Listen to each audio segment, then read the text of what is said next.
में किस राज्य में स्कूल चले हम अभियान की शुरुआत की गई है? Option A Madhya Pradesh, option B Uttar Pradesh, option C Gujarat, option D Haryana. Correct answer explanation. Madhya Pradesh के मुख्यमंत्री डॉक्टर मोहन यादव ने हाल ही में भोपाल के सरकारी मॉडल हायर सेकेंडरी स्कूल से 4 दिवसीय स्कूल चले हम अभियान की शुरुआत की, जो एक मजबूत प्रेरणा के साथ नए शैक्षणिक सत्र की शुरुआत का प्रतीक है। 1 अप्रैल से 4 अप्रैल तक चलने वाले इस अभियान का उद्देश्य राज्य के 55 जिलों और 50,000 से अधिक गांवों के हर बच्चे को कक्षाओं तक पहुंचाना सुनिश्चित करना है, ताकि कोई भी बच्चा पीछे न छूटे। हाल ही में यूएस मेजर लीग क्रिकेट में शामिल होने वाले पहले भारतीय कौन बने हैं? Option A Ajinkya Rahane, option B Hardik Pandya, option C Ravichandran Ashwin, option D Yuvraj Singh. Correct answer explanation. Spinner Ravichandran Ashwin America स्थित US Major League Cricket (MLC) में खेलने वाले पहले भारतीय इंटरनेशनल खिलाड़ी बनने जा रहे हैं। रविचंद्रन अश्विन ने मेजर लीग क्रिकेट सीजन 2026 के लिए सैन फ्रांसिस्को यूनिकॉर्न्स के साथ करार किया। अश्विन के नाम क्रिकेट के तीनों फॉर्मेट में 287 मैचों में कुल 765 इंटरनेशनल विकेट हैं। वह टेस्ट क्रिकेट के इतिहास में 7वें सबसे ज्यादा विकेट लेने वाले खिलाड़ी हैं और आईपीएल के इतिहास में टॉप 5 में शामिल हैं। अश्विन उस भारतीय टीम का हिस्सा थे जिसने वर्ष 2011 का ओडी वर्ल्ड कप और वर्ष 2013 की चैंपियंस ट्रॉफी जीती थी। अश्विन वर्ष 2024 में इंटरनेशनल क्रिकेट से रिटायर हो गए थे और पिछले साल उन्होंने अपना इंडियन प्रीमियर लीग (आईपीएल) करियर भी खत्म कर दिया था। हाल ही में विश्व तीरंदाजी ने किसे para archer of the year 2025 के रूप में चुना है? Option A Jyoti Baliyan, option B Sheetal Devi, option C Pooja Jatyan, option D इनमें से कोई। Correct answer explanation. विश्व तीरंदाजी भारत की शीतल देवी को वर्ल्ड आर्चरी ने para archer of the year 2025 चुना है। जम्मू कश्मीर की 19 वर्ष की यह खिलाड़ी वर्ल्ड पैरा आर्चरी चैंपियनशिप में गोल्ड जीतने वाली पहली और एकमात्र बिना हाथों वाली महिला आर्चर बन गई हैं। वर्ष 2025 में वह BBC emerging athlete of the year का पुरस्कार जीतने वाली पहली भारतीय तीरंदाज बनी। उन्होंने पिछले साल दक्षिण कोरिया के ग्वांगजू में महिलाओं के कंपाउंड व्यक्तिगत इवेंट में टॉप सम्मान हासिल किया था। उन्होंने वर्ल्ड चैंपियनशिप में मेडल्स का एक पूरा सेट भी जीता, जिसमें महिलाओं की टीम का सिल्वर और मिक्स टीम का ब्रॉन्ज मेडल शामिल है। वर्ल्ड चैंपियनशिप के गोल्ड के अलावा शीतल के नाम मिक्स टीम इवेंट में पेरिस पैरालंपिक्स का ब्रॉन्ज मेडल भी है। साथ ही 2022 के एशियन पैरा गेम्स और बैंकॉक में हुई 2023 की एशियन चैंपियनशिप से व्यक्तिगत सिल्वर मेडल भी हैं। शीतल फोकोमेलिया नामक स्थिति के बावजूद उन्होंने अदम्य इच्छा शक्ति से खुद को विश्व स्तर की कंपाउंड आर्चर के रूप में स्थापित किया है।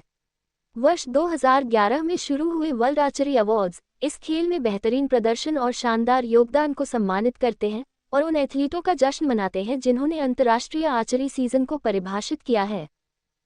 हाल ही में किस राज्य की 3 पंचायतों ने दीनदयाल उपाध्याय और नानाजी देशमुख पंचायत सतत विकास पुरस्कार 2025 में शीर्ष स्थान प्राप्त किया है? Option A Odisha, option B Maharashtra, option C Paschim Bengal, option D Tripura.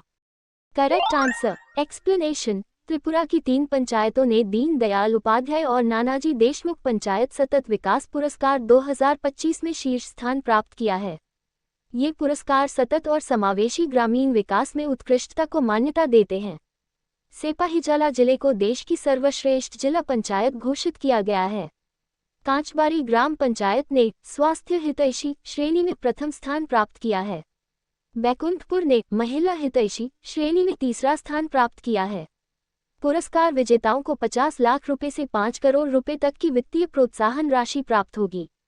यह मान्यता ग्रामीण शासन और सेवा वितरण में किए गए ठोस सुधारों को दर्शाती है। ये जमीनी स्तर पर सार्वजनिक स्वास्थ्य पहलों में हासिल की गई प्रगति को भी उजागर करती है। यह उपलब्धि महिला केंद्रित विकास प्रयासों में हुई प्रगति का प्रतीक है। कुल मिलाकर ये सतत ग्रामीण विकास के क्षेत्र में त्रिपुरा की बढ़ती सफलता को प्रदर्शित करता है। हाल ही में विश्व ऑटिज्म जागरूकता दिवस 2026 कब मनाया गया है? Option A 3 April, option B 2 April, option C 1 April, option D इनमें से कोई नहीं। Correct answer explanation. Autism spectrum disorder के बारे में जागरूकता बढ़ाने के लिए हर साल 2 अप्रैल को विश्व ऑटिज्म जागरूकता दिवस मनाया जाता है। पहला विश्व ऑटिज्म जागरूकता दिवस 2 अप्रैल 2008 को मनाया गया था। विश्व ऑटिज्म जागरूकता दिवस 2026 का विषय है ऑटिज्म और मानवता हर जीवन का मूल्य है। संयुक्त राष्ट्र महासभा ने 2007 में 2 अप्रैल को विश्व ऑटिज्म जागरूकता दिवस के रूप में नामित किया था। ऑटिज्म स्पेक्ट्रम डिसऑर्डर एक व्यापक शब्द है जिसका उपयोग तंत्रिका विकास संबंधी विकारों के एक समूह का वर्णन करने के लिए किया जाता है। इंडिया ऑटिज्म सेंटर के अनुसार हाल ही में टाइड्स ऑफ टाइम नामक पुस्तक का विमोचन किसने किया है? Option A Draupadi Murmu, option B Narendra Modi, option C P Radhakrishnan, option D Om Birla. Correct answer explanation उपराष्ट्रपति पी राधाकृष्णन ने नई दिल्ली में टाइड्स ऑफ टाइम नामक पुस्तक का विमोचन किया। पुस्तक की लेखिका राज्यसभा सांसद सुधा मूर्ति हैं। ये पुस्तक भारत की संसदीय विरासत और लोकतांत्रिक धरोहर पर प्रकाश डालती है। विमोचन समारोह में भारत की संसदीय विरासत और इसकी कलात्मक एवं सांस्कृतिक धरोहर के महत्व पर विचार विमर्श किया गया। संविधान सदन में स्थित 58 भित्ति चित्रों को कलाकृतियों से कहीं अधिक बताया गया है और इन्हें भारत की सभ्यतागत यात्रा के दृश्य निरूपण के रूप में प्रस्तुत किया गया है। पुस्तक की प्रशंसा करते हुए कहा गया है कि यह संसदीय भित्ति चित्रों में परिलक्षित शाश्वत सौंदर्य और गहन प्रतीकात्मकता को समाहित करती है। हाल ही में किस राज्य पुलिस के लिए राष्ट्रपति पुलिस ध्वज पुरस्कार को मंजूरी दे दी है? Option A Odisha, option B Delhi, option C Rajasthan, option D Madhya Pradesh. Correct answer explanation राष्ट्रपति द्रौपदी मुर्मू ने ओडिशा पुलिस के लिए राष्ट्रपति पुलिस ध्वज पुरस्कार को मंजूरी दे दी है। गृह मंत्रालय ने 30 मार्च को मुख्य सचिव को इस निर्णय की जानकारी दी। डीजीपी वाई खुराना ने बताया कि यह पुरस्कार केवल एक बार दिया जाता है। उन्होंने इस बात पर जोर दिया कि ओडिशा पुलिस ने अपने सामूहिक परिश्रम से यह सम्मान अर्जित किया है।